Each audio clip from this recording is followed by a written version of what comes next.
Mais une dernière question rapidement. Faut-il négocier ou pas avec le M23? Avec le M23? Oui. Est-ce que je dois répondre à cette question? Pour recouvrer la paix. Puisqu'ils ont la puissance. Mais vous n'aurez pas la paix avec le M23. Même si vous négociez avec eux, vous n'aurez jamais la paix. Être sous la botte des étrangers, c'est la paix. C'est quoi cette paix-là?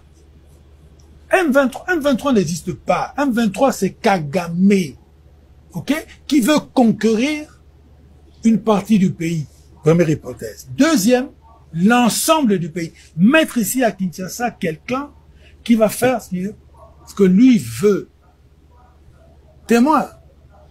Je ressuscite les images de Musée Laurent Désiré Kabila.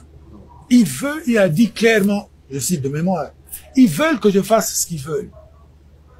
Ils veulent des carrés miniers, ils veulent des espaces pour prendre le bois, ils veulent... Tous, M23, tout ici sera rwandanisé. Vous serez leurs esclaves. La télévision ici, elle va appartenir à un patron rwandais.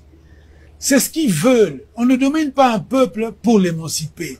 On vient dominer un peuple pour l'écraser. Et c'est le projet du M23. Dites-le, répétez-le. J'ai rien contre XY Congolais qui est parti là-bas. Non, je parle du M23. Le M23, le projet du M23, c'est de faire de nous des esclaves. Et ça, nous ne pouvons pas l'accepter.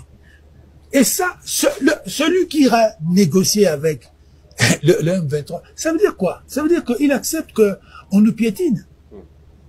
Ça veut dire qu'il accepte que nous rentrons dans une époque coloniale avec des voisins. Mais ça, je ne peux pas l'envisager.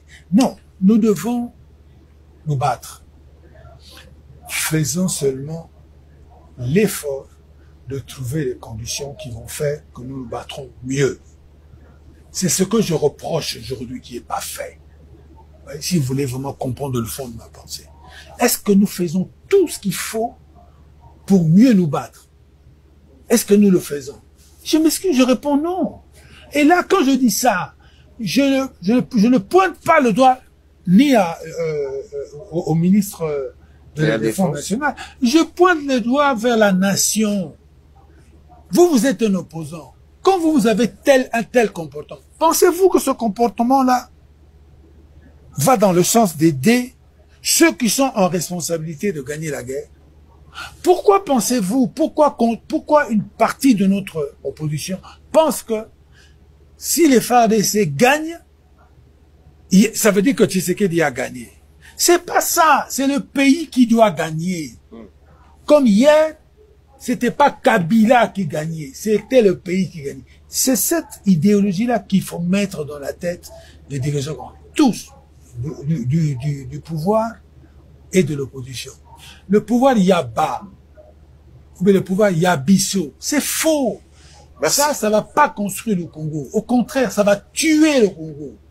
Sortons de ça, et le plus vite possible, parce que nous avons déjà l'ennemi chez nous. Et l'ennemi, il a des associés visibles et invisibles. Et les associés invisibles, ils vont sortir du sud ici. Ils vont nous attaquer au sud ici, et peut-être même au nord.